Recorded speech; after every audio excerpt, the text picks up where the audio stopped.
Carl, it's been a long time since I've gotten updated, or we've been updated on the status of the theory of nuclear winter. Could you bring us up to date on that?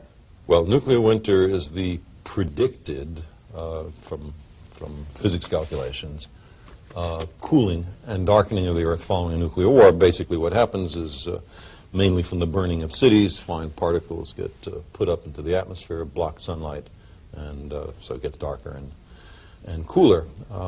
We did, a little more than 5 years ago, a set of calculations showing that the effect was horrendous, even for a small nuclear war, that the burning of 100 downtowns globally was enough to produce a hemispheric-wide global nuclear winter.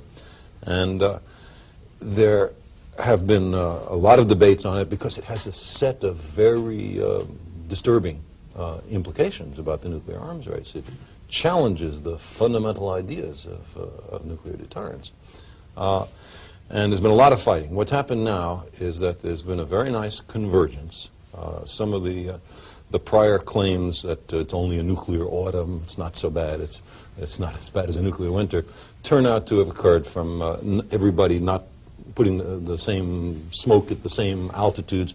When everybody starts with the same starting conditions, you end up with the same very serious effects. So now that there's a convergence in the science, it's important to understand what the policy implications are. One policy implication, it comes back to your question a minute ago about how many nuclear weapons is enough, is the idea that if nation A makes a massive attack, for whatever reason, on nation B, nation B doesn't do anything to defend itself or to retaliate. Nevertheless, the smoke that gets raised over nation B circulates around the world, covers nation A. Nation A gets cold and dark and the agriculture fails, and nation A has destroyed itself by launching a nuclear war on nation B.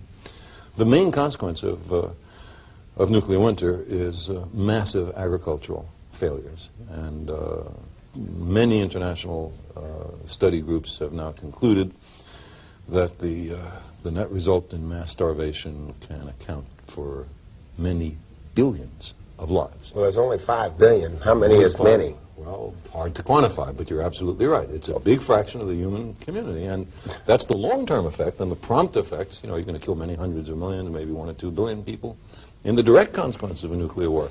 So it now appears that nuclear war certainly will destroy the nations involved with the nuclear war, almost certainly will destroy the global civilization, and might just possibly destroy the human species. So it's another calibration of how serious the stakes are these days, how high the stakes are, because of our technology. Nuclear war has put us in a position to do utter devastation to our species, putting greenhouse gases in the atmosphere, promises, if that's the right word, a global catastrophe, not just destruction of farmland, flooding, some places drought, other places rise in sea level, inundation of coastal cities all over the planet.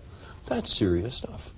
The depletion of the ozone layer from these chlorofluorocarbon compounds lets more ultraviolet light from the sun down to the surface of the Earth. Skin cancer is a serious consequence. That's the one we hear mostly about, especially us light-skinned people.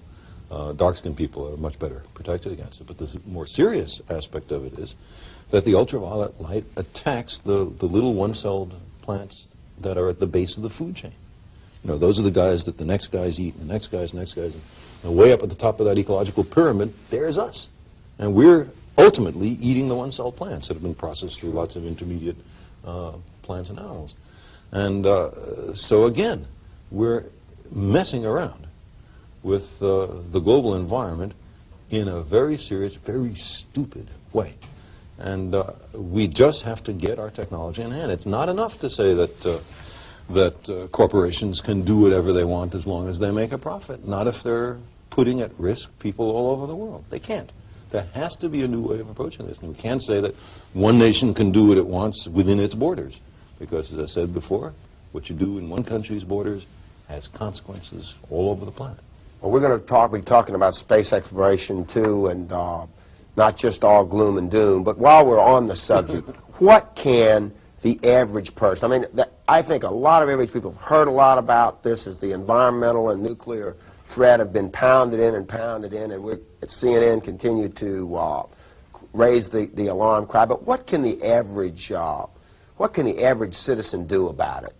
Because that's really a sense of hopelessness is not something that you want to convey or that I want to convey. What can the average citizen do to affect changes on the part of our government to make the moves that are necessary? See, I don't think it's hopeless at all. As I said before, humans are good at figuring stuff out, and we're good at change. We've had a lot of change